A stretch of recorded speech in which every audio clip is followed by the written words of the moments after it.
மனிதன் படித்தால் சிரித்தால் மனம் மகிழ தொடங்கும். படித்தால் சிரித்தால் மனம் மகிழ தொடங்கும்.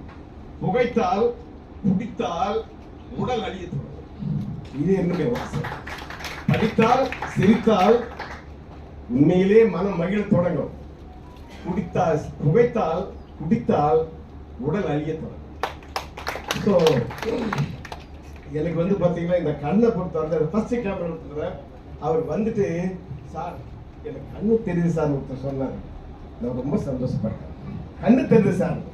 உண்மையாவே அந்த கண்ணுக்கு மற்ற ஹாஸ்பிட்டலை விட நான் தனால எவ்வளவு ஹாஸ்பிட்டலை பார்த்துருக்கிறேன். பட் ஆனா ஒரு கண்ணை வந்து சார் கூட யாரும் சொன்னாரு, கொஞ்ச நேரம் கண்ணு மூடி நடந்து பாருங்களேன், என்னக்குன்னே தெரியாது. ஒரு செகண்ட் அந்த அளவுக்கு இம்பார்ட்டண்டா சார் வந்து எல்லா டிஸ்ட்ரிக்ட் சில டிஸ்ட்ரிக்ட் எல்லாம் சொன்னாரு. எந்தெந்த டிஸ்ட்ரிக்ட் இருக்குன்னு I request Aravind hospital administrator 38 டிஸ்ட்ரிக்ட்லயும் 38 அரவிந்த் ஹாஸ்பிட்டல் இருக்கு. அது பெரிய ஹாஸ்பிட்டல் இருந்தாலும் சரி, சின்ன ஹாஸ்பிட்டல் சரி, ஒரு வேலை கன்சல்டிங் சென்டரா இருந்தா கூட பரவாயில்ல, அது அரவிந்த் ஹாஸ்பிட்டலா இருக்கணும். இவ்வளவு நல்லா செஞ்சிருக்கீங்க. எங்களுடைய மனமார்ந்த வாழ்த்துக்கள், கடவுள்கிட்ட வேண்டிக்கிறோம். அடுத்ததாக நான் பெருமையா சொல்லல, எனக்கு என்னைக்கு விவரம் வந்து தெரியல.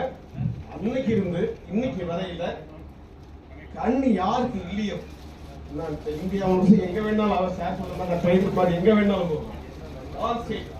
பட் ஆனா எங்க எந்த ஸ்டேட்ல இருந்தாலும் சரி, கண்ணு யாருக்கு இல்லையோ அவர் சாப்பிட்டுக்கிறாரா, சாப்பிட்டு அவருக்கு நிறம் தெரியாது, வெள்ளை தெரியாது, கருப்பு தெரியாது, சிவப்பு தெரியாது, சாப்பிட்ட பில் நல்லது, சாப்பிட்ட பில் நல்லது.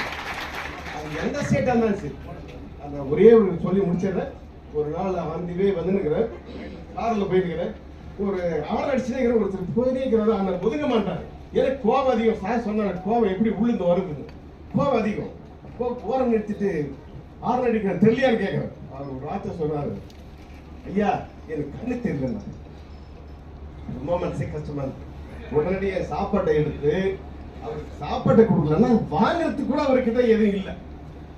சரி, மத்தியான சாப்பாடு என்ன சரி, பக்கத்துக்கு ஒரு பிளாஸ்டிக் பேக் வாங்கின, ஒரு கடையில் போயிட்டு 2 பேக் வாங்கினா அவர் வார்த்தை சொன்னாரு, எனக்கு 2 பையன் சாப்பாடு போடல சார், நீங்க அந்த சாப்பாட்டை 2ஆ பிரிச்சு கட்டிடுங்க, மத்தியானத்துக்கும் நைட்டுக்கும்.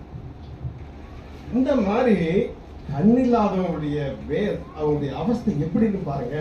இந்த மாதிரி லட்சக்கணக்கான கோடிக்கணக்கான இந்த உள்ளங்களை கண்களை திறந்து வச்சு இந்த அரவிந்த் ஹாஸ்பிட்டல் தொடர்ந்து செயல்பட்டு இருக்கிறாங்க.